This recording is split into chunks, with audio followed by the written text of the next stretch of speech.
Bisimila ka bi bamanankan kunnafoni sɔrɔlen kɛnɛ kana min mina walawalali caman kɛ aw ye Mali kunnafoniyaw ani diɲɛ fan wɛrɛ kibaruyaw la bakuruba kunnafoniw an don kan olu filɛ. A tigɛlen kɔfɛ ka tunu ni a ye k'a to a ka yɛrɛmangutu baaraw la wasadenya ɲinini kadara kɔnɔna na ɲafunkekaw fɛ yen nɔ Tombouctou marayan fan fɛ fanga ɲinitɔn URD ma ɲɛma Soumaïla Cissé a bɔra bolo la.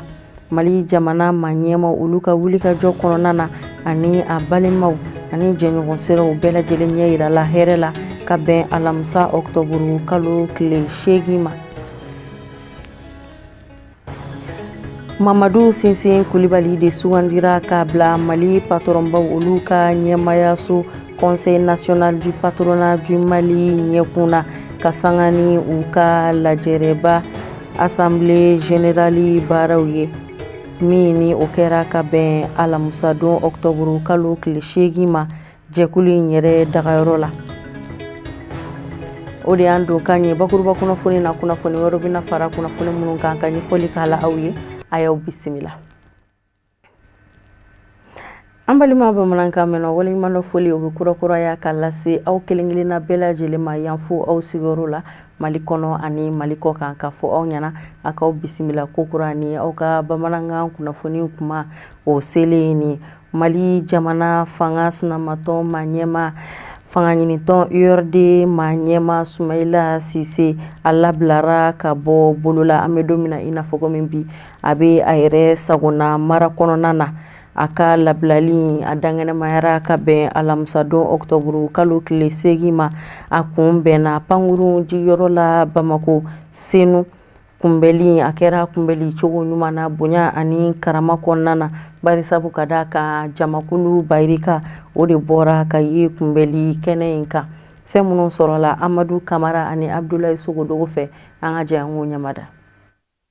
Kunu alamusa octobre kalo tile 8 saba filani mugan a na don Mali tariku la bawo a kɛra doni malidenw na mɛn k'i hakili jigi don min na ka sabu kɛ Soumaïla Cissé n'ale ye fanga ɲini jɛkulu Union pour la République et la Démocratie bakurubala URD o ɲɛmaaba don wa Mali gwaradabaw n'o y'a fanga senamatɔn ye olu fana ka ɲɛma don. A minɛna banbantu fɛ marisi kalo tile 25 san 2020 k'a to yɛrɛmankutun baaraw la ɲafunke Tombouctou mara kɔnɔna na k'a b'o don na kana bila an bɛ fɔ domine ko bi wulikajɔw ma kɔtigɛ tile kelen Soumaïla kanubagaw a somɔgɔw a n'a ka fanga ɲini jɛkulu tɔndenw fɛ fo ka se Mali ɲɛmaw ma. O wulikajɔ ninnu kɛra sabu ye Soumaïla Cissé ka fara Sophie Petroni ani maa fila wɛrɛw minnu bɛɛ lajɛlen minɛlen tun bɛ banbanciw bolo bɛɛ lajɛlen ka se ka kanabila sɔrɔ. O senfɛ maanifinw bɔra Mali fan bɛɛ lajɛlen fɛ ka na Soumaïla Cissé k'a kunbɛn bonya ni nisɔndiya ni karama kɔnɔna na Bamakɔ pankulunjigi kɛnɛ kɔnɔna na. Nɛgɛ ɲɛ 21 o tɛmɛnen ni sanga 45 ye Soumaïla ka pankulun cunna Mali pankulunjigi kɛnɛ kan n'o ye aéroport international Modibo Keita de Senu ye. A bisimilalen kɔ jamana ɲɛma bandaw a n'a ka gouvernement maaw fɛ ani maaba caman wɛrɛw u y'a sɛnsɛn ka taa jamana ɲɛmɔgɔ dagayɔrɔ la n'o ye palais de Kuluba ye. Moto mankanw mobiliw senamatigiw olu kɔni bɛɛ lajɛlen tugunniw kɔ ni klaxonniw ye ka Bamakɔ faba cɛci ka taa fɔ Kuluba ani jamana ɲɛmɔgɔw ka ɲɔgɔn ye kɔfɛ Soumaïla Cissé n'a kanubagaw a n'a lafasabagaw u y'u kunda Soumaïla ka denbaya kan. Yenino nisɔndiya kulun muɲamuɲa o ma kɔtigɛ tile kelen sanga ani waati bɛɛ lajɛlen bɔra ka Soumaïla ka du kɔnɔna a n'a ka du dafɛlaw k'a bɛɛ lajɛlen minɛ k'a fa dew i n'a fɔ dakɔnɔni. Soumaïla Cissé a kɛlen kɔ ka kɔrɔfɔ ta a ye foli ni barikada ni bonyamasegin k'o kɛ ka ɲɛsin Mali marabagaw ma ani diɲɛ seleke naani lasigiden minnu bɛ an ka jamana kɔnɔna na hakaja fɔ ka se farafinna tilebiyanfan o jamana ɲɛmɔgɔw ka tɔnba n'o ye CEDEAO olu n'a ɲɔgɔnna wɛrɛw caman maa o maa i da donna nin ko la Soumaïla ka tasibila sera bɛɛ lajɛlen ma. A ka dantigɛliw la a y'a yira k'a fɔ ko maa minnu tun ye ale minɛ tile kelen su kelen u ma degun foyi ta ka ɲɛsin a ma kuma la walima tɔɔrɔya la ka ɲɛsin a farikolo ma. Soumaïla Cissé ka fɔ la ale ye wagati min kɛ nin maa kofɔlen ninnu bolo a y'a ye k'a fɔ malidenw cɛ ni muso denmisɛnnin ni maabakɔrɔ maa si ma sigi bɛɛ lajɛlen wulila k'i jɔ. A ko ale tun bɛ kunnafoniw la sɔrɔla k'a to yen nɔ maa o maa y'a ale dɛmɛ nin waati gɛlɛman in kɔnɔna na a ka foli n'a ka barikada a n'a ka bonɲɛmɛsegin sira bɛɛ lajɛlen ma k'a yira farafina jamana ɲɛmɔgɔw la u ye bonya min ta ka ɲɛsin ale ma kɛrɛnkɛrɛnnenya a ka denbaya ma kɔfɛ a ko a bɔra bɛɛ lajɛlen kalama a ye foli caman kɛ ka ɲɛsin kunnafonidilaw sabula a ka fɔla don kelen tile kelen Mali kunnafonidilaw kumalaw sɛbɛnnikɛlaw ani jabaranisow bɛɛ lajɛlen y'i seko kɛ wasa ale ka nin kanabila a ko bɛɛ lajɛlen bɛ se ka danganiya Sumala Sise nisɔndiyalen a ma bɔ kɔrɔfɔ kɔnɔ fiyewu fɔ a ka segin ka foli kurakuraya ka ɲɛsin Mali marabagaw ma olu mun ka cɛsiri n'u ka jija o jɔyɔrɔ bonyana kosɛbɛ ale ka nin bilali la wa a y'a ɲini hali bi bɛn kelenya ka don da kelen fɛ ka bɔ da kelen fɛ o bɛ se ka sabati Mali kɔnɔna na cogo min na Sumala Sise ka kɔrɔfɔw bolila ninnu de kan ni ka sɔrɔ ka dugawu kɛ Mali ye ka dugawu kɛ maliden bɛɛ lajɛlen k'a ɲini Ala fɛ ko Ala ka Mali Ala k'a suma a sanga ni malidenw ka laɲini ye.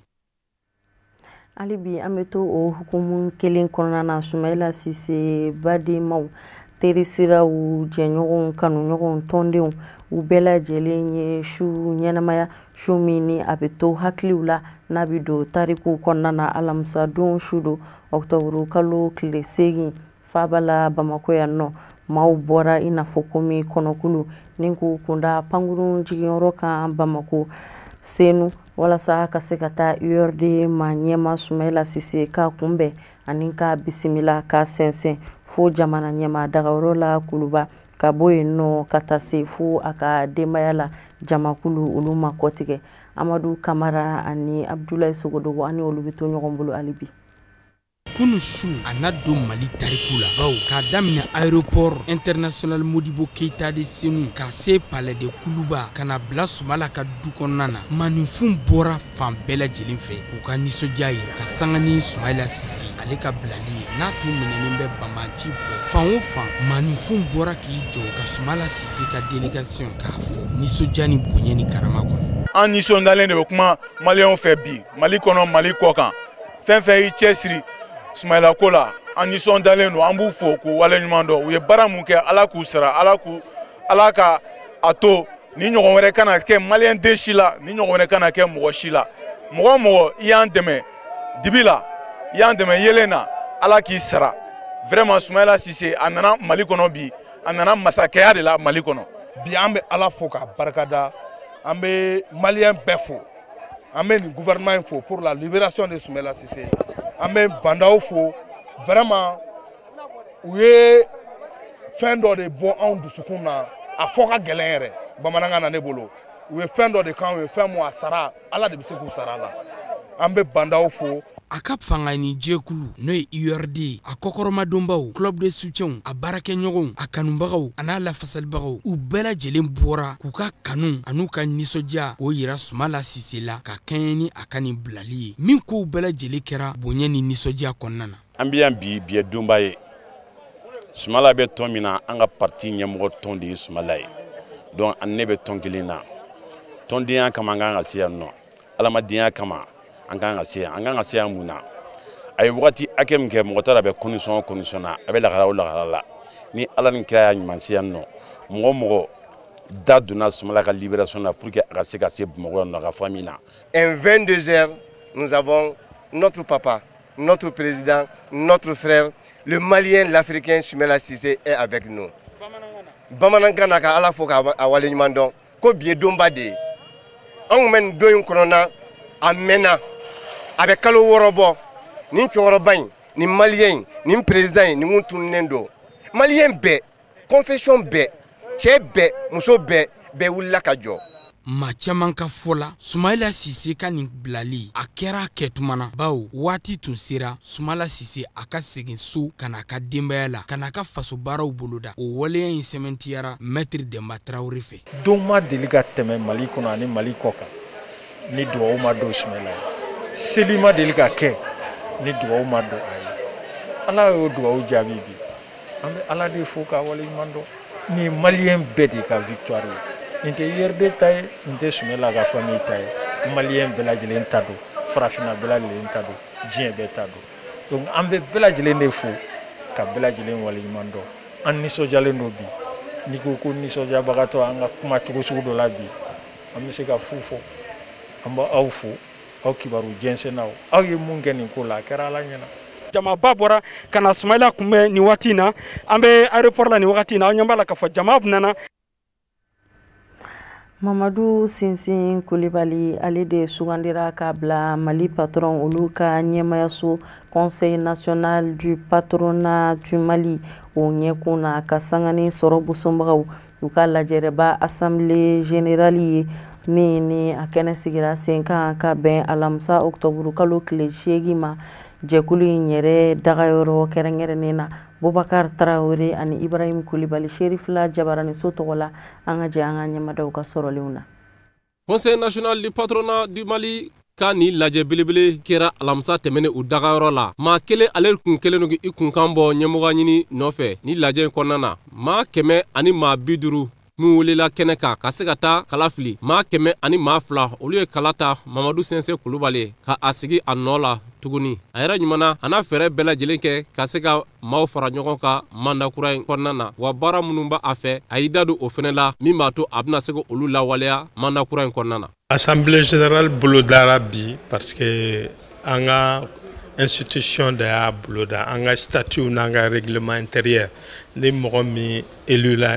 i dan ye san 5 ye i b'i bolo bɔ a nɔfɛ tuguni donc o san 5 de dafara o de ye assemblée ni sigikun ye an bɛna baara min bolo da parce que CNPM sera niveau dɔ la a ye tɔgɔ sɔrɔ a ye fɛnba kɛ crise b'an fɛ yan an b'a essayer ko crise de dilan joona joona pour que CNPM ka se k'i ɲɛsin a ka baaraw ma ka patronat remembré ka patronat loi kuraw sigi ka statut kuraw sigi ka règlement intérieur kuraw sigi fɛn o fɛn entreprise yiriwali ye fɛn o fɛn kɛnyɛrɛyew ka baara taabolo ye an b'o bɛɛ yiriwara ni Ala sɔnna. A y'a yira ka kuma kɔnɔna na ko gɛlɛya dɔw y'u sɔrɔ manda tɛmɛnen kɔnɔna na min b'a to u ka hakilina bɛɛ ma se ka waleya nka u ye hakilina caman lawaleya min b'a to u ka jɛkulu in kɔnɔna na maa caman bɛ se ka nimisi wasa sɔrɔ. An ye baara caman kɛ CNPM kɔnɔ ni san 5 kɔnɔ parce que an ni gouvernement baarakɛlaw an ye caman de k'olu fɛ min b'a to an ka entreprise ni an marabagaw bɛ kan kelen fɔ u ka se k'a faamuya ko ni kɛnyɛrɛyew ma se ka baara k'u yɛrɛ ye kɛnyɛrɛyew ma se ka bɛn kɛnyɛrɛyew ma se ka concurrence ɲuman k'u ni ɲɔgɔn cɛ ko jamana tɛ basigi. An ye fɛn caman kɛ an nana ni kɛnyɛrɛyew minnu bɛna bɔ jamana wɛrɛ kan ka na investissement k'an ka jamana kɔnɔ. An ye développement na se région kɔnɔnaw ma an y'an ka siègew jɔ yen an ye tubabu dɔw la nati minnu b'a fɛ ka investissement k'an ka jamanaw kɔnɔ an yɛrɛ damaw ni ɲɔgɔn cɛ an ye fɛn dɔw boloda pour que gouvernement bɛ fɛn nɔgɔya an ma pour que an ka se ka an ka baara kɛ fɛn caman don mais n'i ko i b'a bɛɛ fɔ i bɛ ɲinɛ dɔ kɔ mais an kɔni ka baara kɛnyɛrɛyew an ye san 5 ni bɛɛ kɛ kɛnyɛrɛyew ka développement na parce que hali bi an ka jamana kɔnɔ kɛnyɛrɛye fɛn o fɛn bɛ yan a bɛɛ bi ko denmisɛnninw an bɛ ŋunuma de la fɔlɔ an ma wuli k'an jɔ jango ka tɔgɔma donc san 5 natɔ min filɛ ni Ala sɔnna an bɛ wuli an bɛ tɔgɔma. Mamadou Sinsin Koulibaly ka fɔlɔ hali bi a ko a bɛna baara kura min daminɛ a tɛ se ka kɛ fo ni maaw ka fara ɲɔgɔn kan o de kama a bɛ wele bila bɛɛ lajɛlen ma u k'a dɛmɛ min b'a to ɲinifɛnw bɛ se ka kɛ sɔrɔfɛn ye. An b'an sigi an b'a fɔ a bɛ se ka dilan cogo min bon mɔgɔkɔrɔbaw b'an cɛ la denmisɛnninw bɛ yen an bɛɛ b'an sigi an b'a kuma bɔ bureau kɔnɔ ni mɔgɔ wɛrɛw b'a fɛ ka na fara an kan il n'y a pas de problème u bɛ se ka na fara an kan pour que an ka se ka réforme nin kɛ pour que bɛɛ k'i sigiyɔrɔ sɔrɔ patronat kɔnɔ. Lajɛ in kun cɛra ni jaw tali ye n'o ye bureau kura maaw ye min bɛna bila u ka gafe kɔnɔna na kɛrɛnkɛrɛnnenya la min bɛna kofɔ tarikiw la donna nataw kɔnɔna na. CNPM ka lajɛrɛba assemblée générale baaraw senfɛ maaw hakilina ma kɛ kelen ye ka sanga ni sɔrɔ bosonbagaw ka ɲɛma kura sugantili ko ye min ni a kɛnɛ sigira sen kan ka bɛn alamusa ma u yɛrɛ dagayɔrɔ la. An bɛ aw ladɔnniya k'a fɔ Boubacar Traoré ani Ibrahim Kulibali ni o ye an ka ɲininikɛlaw ye u sera ka gɛrɛ délégué nabaga camanw na ni ka olu da sumusumu an ka jɛ an ka hakilina ninnu lamɛn. Le 26 mɔgɔ taara voter la o taara sɔrɔ président da sɔgɔ. Mali CNPM ni France MEDEF bɛɛ kelen. Hali France président tɛ se ka MEDEF fermer. Président sortant tɛ se ka wuli ka sago la ka bɛn fiyɔrɔ da o tɛ se ka kɛ. Pourquoi? Ka da mun de kan? Non, a tɛ se k'o kɛ o. Donc élection nana kɛ. Mais mon frère, elle est là quand même. Un président sortant à cette élection là. C'est toujours mon bas opposé au début de cette élection là qu'on a président Nyamingue. Mais président sortant à cette élection là, mais bilan tibolo de où? Biro kanga kura kanga barake biro koro sinda nola. Biro koro ma e bara minke u yere o bara benye fani ya ni réunion ya ka damne. U ya irana ka fo u ye bara bake ko chama srala u ye barake. Donc biro mi na sigibi o biro kanga jija de ki senda biro koro ma senda nona ka bara nunu lase ka bara kura fana ke bara nunu fana ni mɔgɔ wɛrɛ bɛna olu fana lase olu fana nɔ la. An nana an ka devoir ye min ye an y'o kɛ. Bi fana an ye Sinakodem ka délégué de syndicat national commerçant des temps du Mali an mɔgɔ fila. Bi fana an ye convocation sɔrɔ depuis kunna sini k'a fɔ ko assemblée générale bɛ yen bi suivi d'une élection. Donc an nana an ka devoir ye min ye an y'o accompli. Donc an kɔni an ka haminanko ye min bi o ye jagokɛlaw ka bɛn de quoi. Il faut que BTP, on BTP de branches là. Donc il faut que BTP ou Fenenga demain comme ils sont en train d'aider les commerçants. Parce que je pense que j'ai l'impression que les commerçants de démêler donc Kosovo patronat fait gâtement entreprise BTP ou gars. Donc il faut que l'entreprise BTP ou Fenenga cadeau ou programme là, qu'en fait demain pour avancer et marcher sur le Togo là et voir Fenenga sur le Togo là pour gagner barauke dans la tranquillité. Parce qu'on a confronté les fins de là, surtout la fiscalité. Les impôts ne nous comprennent pas. Parce que moi, principalement, je suis souvent siré séné. Afiri. Abi séné malaya, abi firi malaya non. Mais à impôt, comment katia ou ta famille? Bon, allez aïe avec un barako kanka, donne-moi un impôt montant ou une humaine yéredi. Amba ko, amba akasansi dama, akaseka kamanda flananke. Endi jamana ka lasigiden min ni o bɛ an fɛ Mali jamana kɔnɔ yan nɔ a y'i sen bɔ i kɔnɔkɔrɔ ni ka taamanu ta ka ɲɛsin Bamako sigida ɲɛmaaba ma mairie mairie a kɛra ka bɛn alamisa don ma octobre kalo tile 8 an bɛ aw ladɔnniya k'a fɔ lasigiden a ka nin taama in ka taa se maireba ma o sen fɛ maaba fila ninnu u ka falen kɔrɔfɔw a bolila jɛɲɔgɔnya siraw kan minnu bi jamana fila ninnu kalan ka bila ɲɔgɔn na ka se ka o jɛɲɔgɔnya siraw kɔrɔ dɔn ka sinsin ani donna nata baara bolodalenw olu u bɛɛ lajɛlen ɲɛfɔra u fɛ sigi in kɔnɔna na Bubakari Tarawele ani Ibrahim Kulibali ani olu bɛ to ɲɔgɔn bolo hali bi. Endu jamana ka ambassadeur min sigilen do Mali la a y'i sen bɔ a kɔnɔkɔrɔ ka taa foli bila min ye Bamako mairiba la a dakayɔrɔ la u ka ɲɔgɔnya kɔnɔna na hakilinaw bolila fɛn caman kan i n'a fɔ ɲama minnu tonnen do Bamako kɔnɔna na bi endu jamana bɛ se ka dɛmɛ min don an ma k'u bayɛlɛma ka kɛ fɛn suguya wɛrɛ min bɛ nafa lase an ma k'a fara Bamako dugu kɔnɔna sirakow bɛ se ka ɲɛnabɔ cogoya min na ani mairie baarakɛlaw dɔ bɛ se ka fara u ka dɔnniya kalan kan cogoya min na u ka ɲɔgɔnya kuma fanba bolila o fɛn damadɔ kan. Donc an ye baro kɛ fɛn caman kan n'o ye i n'a fɔ Bamako yɛrɛ ɲɛda bɛ se ka falen cogo di Bamako bɛ se ka dilan cogo min na i n'a fɔ transport sira fɛ bɛɛ ɲɛ b'a la k'a fɔ Bamako yan transport ko sira fɛ a ka kan mobiliw ka se ka yɛlɛma sɔn k'u kurakuraya mɔgɔw ka se k'u sago sɔrɔ an kumana o kan maintenant bolodi ɲɔgɔnma bɛ se ka kɛ Bamako ni Inde dugu dɔ ni ɲɔgɔn cɛ dugu min tabiya ni Bamako ka surun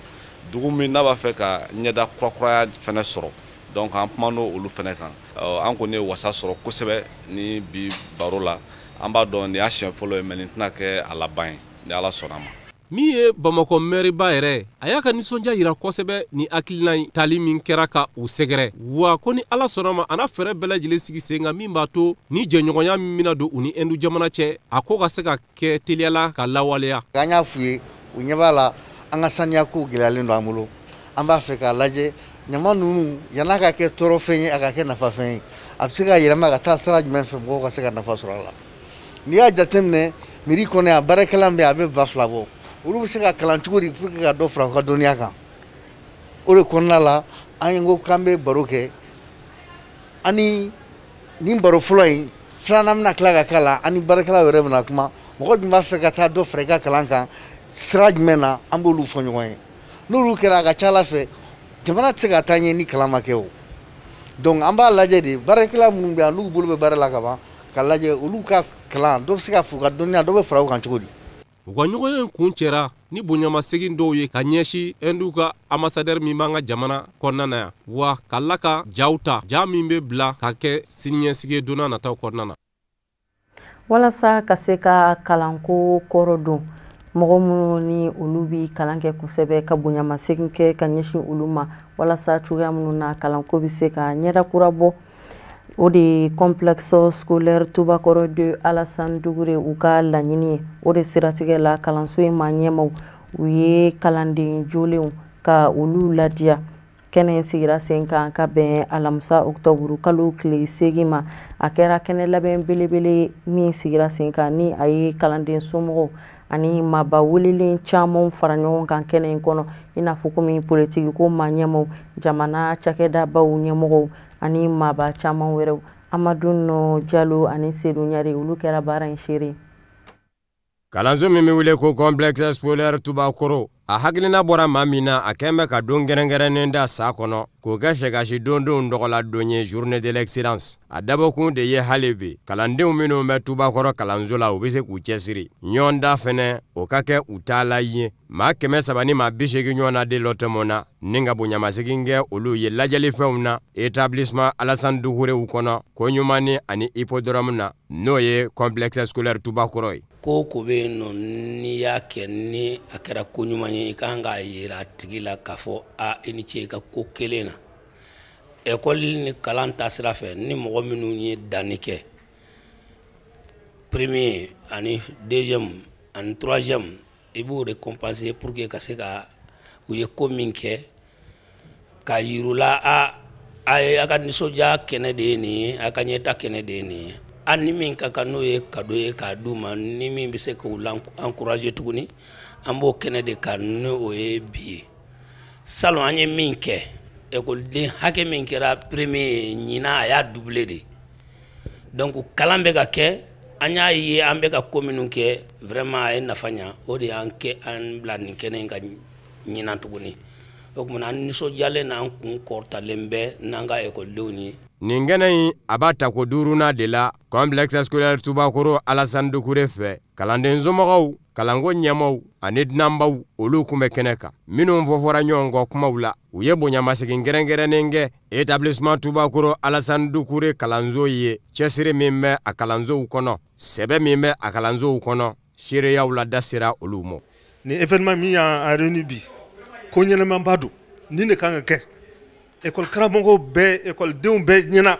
ka écoleden minnu ye baara kɛ san kɔnɔ ka baara ɲuman kɛ san kɔnɔ k'u lajɔ k'u remercier o bɛ ka taa de k'a fɔ ko ka dusu don tɔw la minnu ma fɛn sɔrɔ ɲina u ka dusu ta u yɛrɛ fana ka dɔ sɔrɔ san wɛrɛ minnu fana y'a sɔrɔ ɲina u kana fɔ ko nin y'a bannen ye dɛ olu kan ka jija de sisan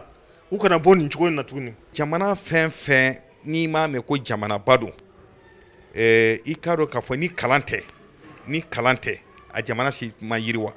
kalan de y'a a subasumaba ye fɛn bɛɛ bɛ sigi o de kan ni kalan ɲɛna fɛn bɛɛ bɛ ɲɛ o jamana in kɔnɔna na nin don gɛrɛngɛrɛnnen in kɛra sababu ye kalanso yɛrɛ tigi a ka bonyamasegin kɛ ka ɲɛsin kalanso baarakɛlaw ma kalanden karamɔgɔw minnu bɛ a kɔnɔ olu ka wulikajɔ de bɛ kɛ sababu ye ka denmisɛnw ka donta kaburiya ni u ka dɔnniw ye donbolo minnu dira denmisɛnninw ma o ye dakɔnɔ pati ale ni parfum ani tulu ale ni kunna fugulanw ale ni chaînew a bɛɛ kun ye pour que ka se ka denmisɛnninw la nisɔndiya u bɛ ko min na u k'a dɔn nin ko in ye ko ɲuman ye npogotigininw minnu ye moto sɔrɔ kelen bɛ bɔ sala de sala ni yan cɛ a ka jan kojugu i sɔrɔla cogo o cogo min bɛ bɔ sala i b'a n'a ye ekɔliso la yan donc o ye mɔgɔ ye san fɔlɔ san fila vraiment i y'a dɔn nin ye maa ɲɛnama de ye o kumana an nisɔndiyara ka sababu kɛ a yɛrɛ ka cɛsiri ye k'a récompenser ni moto kelen ye filanan fana a ye ésident kɛ ale bɛ Marubabugu de la i sɔrɔla cogo cogo i bɛna sɔrɔ ye donc hadamaden i b'a dɔn n'a ka ko de Mali Silamato nga fara ɲɔgɔn ka jɛkulu baw Conseil islamique du Mali ma ɲɛma, Mali Silama diinɛ ɲɛmɔgɔw ka fara ɲɔgɔn ka jɛkulu baw Groupement des leaders spirituels musulmans du Mali ma ɲɛma, silamɛya dɛmɛtɔ Ansaru ɲɛjɔyɔrɔ a Seyida Sherif Ousmane Madana Haidara nɔ na bilalen kundo a denkɛ a Seyida Iba Haidara fɛ. A ye bani ka bonyamasegin kɛ ka ɲɛsin complexe scolaire Tubakoro Alassane Doucouré a ma ɲɛma mɔ. A kalandenw ni a kalanden karamɔgɔw bɛɛ lajɛlen ni ka dugawu don fɛnɛ kɛ. Ɲajɛw olu kun bɛ kɛnɛ kan. Baara sɔrɔla ka kunjɛ ni lajalanw dili ye ani attestation n'o ye wale ɲuman dɔn ye. Kalanso jɛɲɔgɔnw a n'a baarakɛlaw bonyamasegin kɛra ka ɲɛsin nin bɛɛ mɔ. An to o de la ka binakun sago k'an kunda diɲɛ fan wɛrɛ kunnafoniyaw kan. Musa Fɔnba sera ka minnu sɔrɔ ka fara ɲɔgɔn kan ka kɛɲɛ ni bi laseli ye an ka jango ɲamada. Faranzikaw ka minisiri min ɲɛsin bɛ Faransi ni jamana wɛrɛ ni ɲɔgɔn cɛ koɲɛ ɲɛnabɔw mɔ Jean-Yves Le Drian welela araba tɛmɛnen wasabilenw fɛ Faransi wasabilenw minnu bɛ jɛkulu kɔnɔ n'a jɛkulu ɲɛsin bɛ Faransi ni jamana wɛrɛ ni ɲɔgɔn cɛ koɲɛ ɲɛnabɔw mɔ ka ɲininka dalaka la kɔnɔwari jamana kunga o min ka kalataw bɛ kɛ octobre kalo tile 31 ani Cameroun ni jamana kunga fangasinamatɔ Maurice Kamto min se tɛ a yɛrɛ lɔ n'a tɛ se ka bɔ a ka daw fɛ ka sabu kɛ fanga ka gɛrɛndɛw ye. Jean-Yves Le Drian kɔnɔwari jamana ta fa a ɲiningar'o la ka fɔ Faransi jamana ɲɛmayaso jɔyɔrɔ ye jɔyɔrɔ jumɛn ye kɔnɔwari ko la. Jean-Yves Le Drian y'a yira k'a fɔ Faransi jamana ɲɛmɔgɔw sariya sunba kura min bɛ kɔnɔwarikaw fɛ yen a sariya sunba kura ka ɲi a man ɲi walikɛla sɔsɔrɔ a ma sɔsɔ o tɛ Faransi jamana ma ɲɛmɔgɔw ka ko ye olu min ka gwɛlɛ u mɔ o ye kalata ka kɛ kalata jɛlen kalata basigilen ye. Ko wasadenw k'a dɔn fana k'a fɔ jamana ɲɛma Alassane Dramane Ouattara kuma kanu k'i kanbɔ a ka minisiri ɲɛma Amadou Gon Coulibaly min n'a kun y'a kanu ka kɛ cɛbɔ ye dabama ka wele ser'o mɔ. Alassane Dramane Ouattara de nana ye k'a fɔ a b'i kanbɔ ka jamana ɲɛmaaya ɲini n'a y'o hakilina ta o bi bɔ Alassane Dramane Ouattara yɛrɛ de ye a man ka Faransi jamana k'a fɔ k'a bi t'i nu don o la o ye k'i da don wali jamana ka ko la wali jamana min ka yɛrɛma hɔrɔnya bɛ a bolo min ye Cameroun ni jamana ta fa ye Jean-Yves Le Drian y'a yira k'a fɔ ɲininkali kun tɛ dɔwɛrɛ ye gɛrɛndɛ min bɛ fangasinamatɔ ɲɛma Maurice Kamto dala ale ka taa Cameroun ni jamana kɔnɔ ni laɲini y'o de ye wasadenw k'a dɔn k'a fɔ ale bɛ deli ka taa Cameroun jamana kɔnɔ k'a fɔ Cameroun ni jamana ɲɛma ye san 2019 Paul Biya k'a fɔ fangasinamatɔ min minɛ bɛ ka datugu a bolo n'a b'a fɛ Faransi jamana ni Amérique jamana ka jɛ ka to a nɔ na fangasinamatɔ ɲɛma ka bila n'o kɛra ale bɛ na Cameroun ni jamana kɔnɔ n'o tɛ ale tɛ se wa san 2019 octobre kalo la Maurice Kamto bilalen ale seginna ka taa Cameroun ni jamana kɔnɔ a ko wa Faransi jamana b'o wele kelen da ka ɲɛsin Cameroun ma ɲɛmɔgɔw mɔ Maurice Kamto kɛmɛ ka jira k'a fɔ a se t'a yɛrɛ lɔ ka bɔ a ka da fɛ Cameroun ma ɲɛmɔgɔw k'a lajɛ ka gɛrɛndɛ bɔ fangasinamatɔ ɲɛmɔgɔw da la kunnafonidila min bɛ Camerouninkaw fɛ a anglais kanfɔma yɔrɔ la n'u k'a ma ko Wazizi Samuel ale fɛnɛ sara ka to bolo la k'a bɛ ɲini Cameroun ni fanga fɛ kiiri ka segi sen kan ka jɛlenya kɛ a sacogo kunga kaso la. Jean-Yves Le Drian y'a yira wasadenw na Faransi wasabilenw kɔnɔ k'a fɔ n'Ala ma baasi kɛ a n'a se Mali jamana kɔnɔ Mali maa ɲɛmaa kuraw ka kuma ɲɔgɔnya dɔ n'u don a n'olu cɛ.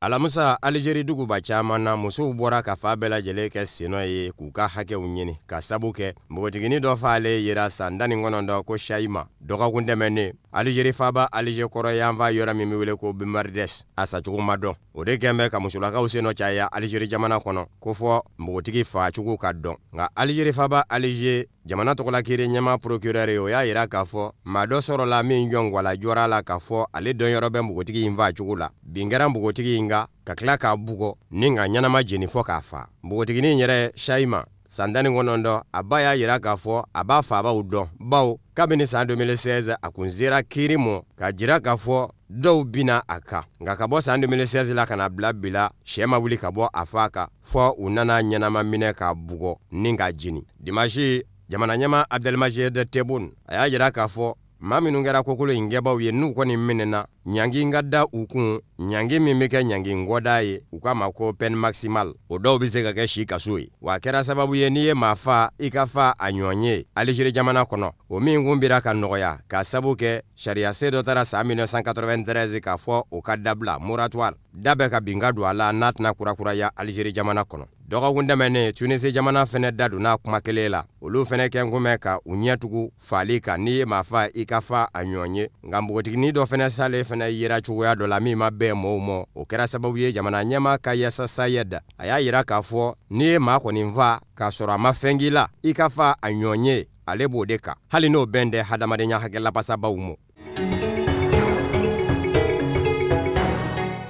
Diɲɛ seleke naani tɔma Nations Unies bolofara min ɲɛsin bɛ jago ko ma Organisation mondiale du commerce OMC a ɲɛmaaya bɛ ka ɲini alamisa musolaka fila olu de tɛndɛnna ka bɔ matɔw la ka jira k'a fɔ barabila fɔli bi kɛ o muso filaw ni ɲɔgɔn cɛ. Organisation mondiale du commerce OMC diɲɛ seleke naani tɔma Nations Unies bolofara min ɲɛsin bɛ jago ko ma a babu sendigi a y'a yira k'a fɔ muso kelen ye farafinden ye Nigeria jamana den do ko Ngozi Ogonjo Iweala. Muso filana o ye Kore jamana den ye ko Yu Myung-i nunu ma fila barabila fɔli bi kɛ olu de ni ɲɔgɔn cɛ ni min ye sebaya ta o bi kɛ OMC ɲɛmaaba ye. Nigeria kaw ka den ni o ye maa wolofima ye ko Ngozi Okonjo Iweala san 60 ani san 6 a si b'o de la. Nigeria jamana kɔnɔ muso kisɛw minnu bɛ jate a bɛ olu la. A kɛra siɲɛ fila minisiri ye Nigeria jamana kɔnɔ minisiri min ɲɛsinnen kun do sɔrɔ ko ni musaka ko mo ka laban ka kɛ minisiri ye minisiri min ɲɛsin bɛ Nigeria ni jamana wɛrɛ ni ɲɔgɔn cɛ kunya ɲɛnabɔw mo wa a ye kuma jan kɛ diɲɛ seleke naani warisoba Banque mondiale la san 1982 kumaw san 20 ani san 5 a y'o de kɛ ye. San 2012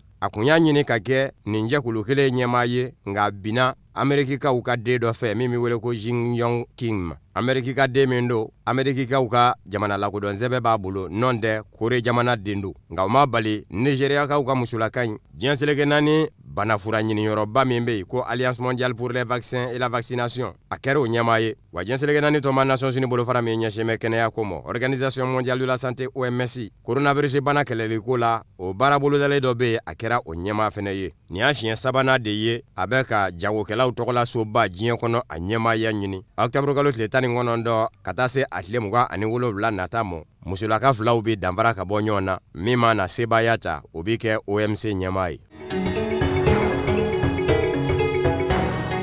Diɲɛ seleke naani jɔnjɔnba min bɛ yen n'a sɔrɔ man di u kama ko prix Nobel de la paix nin sen in a ma di maa mɔ a dira jɛkuluba dɔ de mɔ diɲɛ seleke naani tɔnba Nations Unies bolofara min ɲɛsinnen do baloko mɔ programme alimentaire mondial PAM jɔnjɔnba in prix Nobel de la paix bi tɛnkun olu de la ka sabu kɛ u ka cɛsiribaw ye mɔɔw baloli la diɲɛ ɲɛfɛ. Juma jɛkulu min sigi bɛ sen kan ka ɲɛsin jɔnjɔ dili ma ko comité Nobel de Norvège o de y'i da sa mɔ ka jira k'a fɔ pamunakaw jɔnjɔ bi don olu gɛrɛsigɛ la ka sabu kɛ coronavirus bana ko in na u ka cɛsiri bonyana coronavirus bana kɛra sababu ye ka maa caman ka sɔrɔ lanɔgɔ o kumana balow sɔrɔli gwɛlɛyara diɲɛ fan caman fɛ jamana caman kɔnɔ pamu jɔyɔrɔ bonyana balo laseli la o jamanaw na. Programme alimentaire mondial PAMU a sigira sen kan san 1961 de diɲɛ seleke naani tɔnba Nations Unies fɛ a jabala bɛn bɛ Italie duguba ma Rome jamanaw de b'u bolo fara ɲɔgɔn kan ani manganiya ɲumanw ka nafolo bila a ka bolo kan a ka dɛmɛ don ka ɲɛsin dɛsɛbaatɔw ma baloko ta fan fɛ. Jɛkulu in ka baara dɔw bɛ kɛ pankuru la i n'a fɔ hélicoptère dɔw bɛ kɛ hali sama kɔrɔ ka sabu kɛ sini yanfa jamanaw samaw bagolen don olu bolo taama bɛ se ka kɛ sama na ye wali kelen ɲaamɛ kan o ye arabula kɔnɔw ye. Prix Nobel de la paix jɔnjɔn in diɲɛ seleke naani bina k'u ka médaille dɔ o sanunama don ani diplôme ani Suède jamana wari dunda miliyɔn dan o kan ka bɛn euro wari 150 ɲɔgɔn na mɔ. Décembre kalo tile 10 Oslo ni coronavirus bana ma bali jɔnjɔ bi tɛnku PAMU na nka ni coronavirus bana kɛra balifɛn ye a na bila u ka bolo ka cogoya wɛrɛ la bɔlɔlɔ siraw bi kɛ sababu ye k'o baaraw fɛnɛ nɔgɔya mɔgɔw ni ɲɔgɔn cɛ ka sɔrɔ a ma ɲɔgɔn ye. Ameriki jamana kɔnɔ maa 17 ɲɔgɔn na minɛna farajɛw la farajɛw minnu di siya wɛrɛ maa fɛ u k'u ma ko extrême droitiw dɔw k'u ma ko suprémaciste blanc nka maa 17 minnu minɛna a jarala k'a fɔ Ameriki marabolo min bɛ wele ko Michigan o marabolo ɲɛma ni musolaka don Barack Obama ka fanga ɲini dɔ démocrate o maa fɛnɛ don bɛɛ dun b'a dɔn k'a fɔ Barack Obama ka fanga ɲini dɔ olu kɛn bɛ ka fɛn min lapasa o ye maa o maa ni b'i la i kan ka jate maa ye i wolo siya man ka kɛ sababu ye k'i kɛ ɲugun dɔ fɛn ye ni maa minnu ye farajɛw ye ni u ti farafin fɛ wali kelen u tɛ siya wɛrɛ fɛ fanga min bɛ Ameriki jamana kɔnɔ bi Donald Trump ka fanga o kɛn bɛ ka fangaba don u ka kɛlɛ la ka sabu kɛ u b'u yɛrɛ ye Donald Trump ka fanga la hali ni Donald Trump t'a jira k'a fɔ ale y'u dɔ ye a kɛwale b'a jira u la k'a fɔ u dɔ don o de y'a to ma wolofima faali bɛ ka caya bi Ameriki jamana kɔnɔ. O kumana matani zabangu minnu kun b'a fɛ ka marabolo ɲɛmaa muso ta ka tunu ni a ye n'u minɛna. Amerikikaw ka lakanajɛkulu min bɛ wele ko FBI o y'a yira k'a fɔ kunnafoni de ye olu lasɔrɔ k'a fɔ ninnu b'a fɛ ka marabolo ɲɛmaa ta ka tunu ni a ye. Jamana tɔgɔla kiiri ɲɛmaa Michigan mara la o y'a yira k'a fɔ u kun b'a fɛ ka musolaka in da ka taa ni a ye marabolo ɲɛmaa gouverneur wa jamanakuntigisigi kalata Donald Trump ni Joe Biden in jɛ Novembre kalo tile 3 k'o kun bɛ kɛ ka sɔrɔ musolaka ma ye olu ka sɛgɛsɛgɛli ye o jira u la k'u kun b'a fɛ ka kiiri yɛrɛ dɔ sigi senga ka musolaka in giiri k'a jira k'a fɔ a kɛn bɛ ka Ameriki jamana janfa bawo olu b'u yɛrɛ ye i n'a fɔ Ameriki tigiw de nazara ninnu kɔni minnu bɛ wele ko suprémaciste blanc musolaka in yɛrɛ n'a ma ɲa k'a fɔ a ma se ka sɔrɔ a y'a yira k'a fɔ nin ye maa kelen min nɔ ye Ameriki jamana kɔnɔ Donald Trump don ko fɛn min b'o sɛmɛndiya dɔgɔkun tɛmɛnen Donald Trump ni olu ka cɛbɔ Joe Biden ye ɲɔgɔn sɔrɔ jabaranin na u y'a ɲini Donald Trump fɛ Ameriki ka den minnu bɛ k'a jira k'a fɔ u tɛ siya wɛrɛ fɛ n'u kɛn bɛ ka bɛɛ jɔrɔ bi suprémaciste blanc a ka jira diɲɛma na k'a fɔ ani u tɛ ɲɔgɔn bolo ko Donald Trump mɛna munumunu zalo la o kuma da fɛ yana ka jira k'a fɔ ani u tɛ ɲɔgɔn bolo ko wa k'u bɛ k'u ta Donald Trump ka fanga de fɛ ni ŋanin kokolo kɛ Ameriki jamana kɔnɔ maa tan ni saba ninnu u bila kun marabolo ɲɛmaamuso in na Barack Obama ka fanga ɲinindɔ marabolo ɲɛmaamuso o ye de k'a fɔ coronavirus banako in na a ka marabolo Michigan k'a ye gɛrɛnde ta ka marabolo sɛgɛrɛ k'a fɔ maaw kana taama ka bila ɲɔgɔn na n'u ka datugu diyakoya la o tɛ Donald Trump kanubaw fɛ k'o ye wa Donald Trump yɛrɛ fura dama ani diɲɛma tɛ hakilina kelen na coronavirus banako in na nun datugulanko in da ka ko ye o kumana ni nazara ninnu marabolo ɲɛmaa ka nin gɛrɛndɛ in olu ka mara kɔnɔ u b'a jira la k'a fɔ a ta tɛ Ameriki ye olu de ta ye Ameriki ye o de y'a to u kuma fɛ ka nin ko cɛjugu in ta k'a sɛgɛrɛ k'a ta ka taa ni a ye ni k'a ɲɛ gan kosɛbɛ.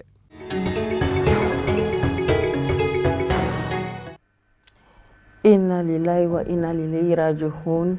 An bɛ an ka bi bamanankan kunnafoni sɔrɔlen kun cɛ ni sanga kibaruya ye jɔn o jɔn bɛɛ lajɛlen dafɛn ye Fuseni Kulibali Bamako alisilamɛya dɛmɛtɔn Ansar tɔn bolofara o komite kɔntoroli a ye mamuruya kɛ o kɔnɔna na ni o ye sɛgɛsɛgɛli jɛkulu ye tɔn kɔnɔna na saratikan min kun bɛ ani an dabama ni ɲɔgɔn cɛ a y'o wele jaabi ka bɛn alamisa don Octobre kalo tile 8 ma ka sanga ni bana kuntagalajan ye an bɛ aw ladɔnniya k'a fɔ Ala ma hinɛna Fuseni Kulibali la tɔnden jolen kun don min ye an dabama ka diinɛ lase kɛrɛnkɛrɛnnenya la silamɛya diinɛ Ansaru ka tɔn kɔnɔna na wa a y'i jɛniyɔrɔ fin kosɛbɛ Groupement des leaders spirituels musulmans du Mali tɔn kɔnɔna na UJMA tɔn kɔnɔna na ani Haut Conseil islamique du Mali tɔn kɔnɔna na barisabu ka d'a kan o fana tɔnden kun don a suturala ka bɛn jumadon Octobre kalo tile 9 ma jɛɲɔgɔnw balima siraw teri siraw bɛɛ lajɛlen de bɔra ka caya ka na Fuseni Kulibali bilasira ka sɛnsɛn a dayɔrɔ laban na Samayira Sanogo ani Baba Keita olu kɛra janaja in baaraw seri ye. Comité Ansar de Dumazana tɔnden de ka fara alisilamɛya diinɛ dɛmɛtɔn caman wɛrɛ kan silamɛya dɛmɛtɔn Ansaru tɔnden fɔlɔ dɔ de don Fuseni Kulibali ni waati laban ninnu na tɔn min sigila sɛgɛsɛgɛli baaraw kama Bamako section kɔnɔna na ni a kun bɛ o la Ala ye a ka kalifa minɛ a la ka bɛn ni alamisadon ye Octobre kalo tile 8 k'a sababuya kɛ bana kuntalajan dɔ ye ni diinɛ cɛba min filɛ ka tunu ten a jɔyɔrɔba bɛna ye Ansar comité min bɛ Dumazana kɔnɔna na a ma ɲɛmaw ka fɔ la sen n'anw jɛra nin baara in na kabi don min na bolimafɛn tɛ an ka karamɔgɔ yɛrɛ bolo n'o ye karamɔgɔ kɔfɛ a ka kalanden minnu bɛ yen n'olu tun bɛ wajili kɛ Bamakɔ yan Abdoulaye Sumaworo ka fara Mamadu Tarawele kan o fila de tun bɛ a karamɔgɔ kɔfɛ minnu wajili kɛ Bamakɔ bon u ka b'u ka so ka taa wajikɛyɔrɔ la o déplacement Fuseni de jɔra n'a ye o don Yamasa super b'a bolo a y'a nin di Ala ma o don ale bɛ taa karamɔgɔ ninnu ta fo du kɔnɔ ka t'u bila wajikɛyɔrɔ waji mana ban a bɛ segin ka n'u bila ni mɔgɔ min sara Ala kɛra n'a so kanu kan o sara kunanja de kɔnɔ o sara sarisuya de la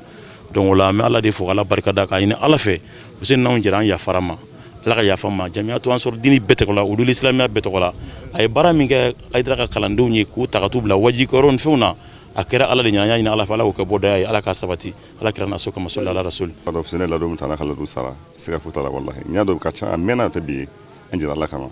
an yɛrɛ ka comité la a ye jɔyɔrɔba de ta an ka comité la Ala b'o kalama mais a tɛ tɛmɛ ale dɔgɔkun kelen kan Fuseni yɛrɛ ka 2021 cotisation a y'a bɛɛ fara ɲɔgɔn kan a wari di ne ma 2021 ma se fɔlɔ dɛ a san wari bɛɛ a bɛɛ fara ɲɔgɔn kan wari di ne ma ne ko ka to ya de mun wa ina ba amma wala sara amma fo don fusena ila dum ta na kala du sara wallahi Allah ka fani sama shubla ilma kama hadara bunya kama ya rabbi amma fusena anya fara malaka fama banin bunya kama ayese bu kanu nimge ya rabbi amma nya ina Allah fala ka dalu ya blo la rakana ka mogo majigile kundo asabalile kundo mogo gundo fo nyongo kundo wa aseko ni adamayra kunye minye okumeke afe sangani wati bela jeni kanyeshi guna adama dom bela jeni ma nununde ye jogo ye ni abalima akli tora ola kosebe fusena balima de balima na amato foito ay sinyi de tuku ka balima otuku aka dine ko dante ala fusena ko ni a chena ambede fusena per lambede fusena dumanzana bede don ay nafaji bedon wa mbado ay balima tu ay sinja tuku fusena kala bede fe akara balima fe akara sinju fe akara teru fe vraiment am do ka fusena ala ka hinala ala ka darosma ani ananjela mima ala ka mbenya kan ta do kono ala ka badoko lo mbemne vraiment anya fara fusena alislamé dine yirwali ngania mi hukume Allah kasangani akawulika jowi fuseni klubali ye wulika jowke ton chamauna enafo ejuma groupement des leaders spirituels musulmans du Mali ani au conseil islamique du Mali konana baraw barana awulila groupement na ejuma na abo o bela jelena mogodo akum yirama jigineno baraw baramana wuli yira doga baraw sezi taw baraw baramana wuli organisation de basoro kapara si koloba ya ka ale kunye mo pole mo mbe o barawke iron kele fana na kunye mo pole mo na meta mbani ala fa ala ka hinala ala ka ya fa ala ka dawra nema akolla shimina ya rabbi ala ko di dewma kila kanu ko sallallahu alaihi wasallam association ansardin nationale manyema ye fuseni klubali ka ngane nyuma ne akawulika jow alislamé dina yiro walila olu sebentiya ni ka soroka anyini andaba alafe chogomina ya fabesi ka ke fuseni klubali ani alislamé shu bela jenema ambe dodeke ya rabbi chebay alaka hinala alaka ya fama anti kanyala sabula ansar siglembe femka oye bayade moye ka fo iti flafra laka iti shoelike iti jenake iti demfra iti namara ki sengro ita ki bulokoro ni kara muhammadu ibla baranyam na iboke o mo tura o sirain ko nka kara mo o siramu irana an dalimbala o sirain siga fo itala o bana se arjina kono